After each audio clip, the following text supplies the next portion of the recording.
এই দেখো, আজকে আমি তোমাদের সামনে কি হাজির করেছি। এগুলো হলো আমসত্ত্ব।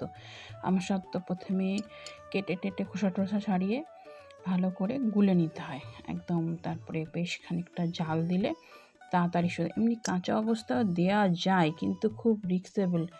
মানে রোদ্দুর যদি খুব কড়া না হয় তাহলে দেওয়া খুব মুশকিল হয়ে যায়, কিন্তু জাল দিয়ে দিলে আর সে টেনশন থাকে না। এই দেখো, জাল টাল দিয়ে থালার মধ্যে একটু হালকা সর্ষের তেল দিয়ে দিয়েছি, তারপরে এইগুলো দিয়ে দিয়েছি।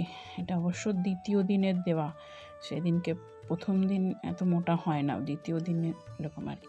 আর এই দেখো, এটা হচ্ছে আম গাছ। আম গাছে কী আম হয়ে আছে দেখাতে পারি। এগুলো হলো আম্রপালি গাছ। এটা অবশ্য কয়েকদিন আগের ভিডিও করেছিলাম, তখন তো দেওয়া হয়নি, এখন তাই দিচ্ছি। আর এই দেখো, এই যে আমাদের বেলি ফুল কেমন ফুল হয়েছে দেখেছো? সবসময় হয় না, দেখে নাও আমসত্ত্ব।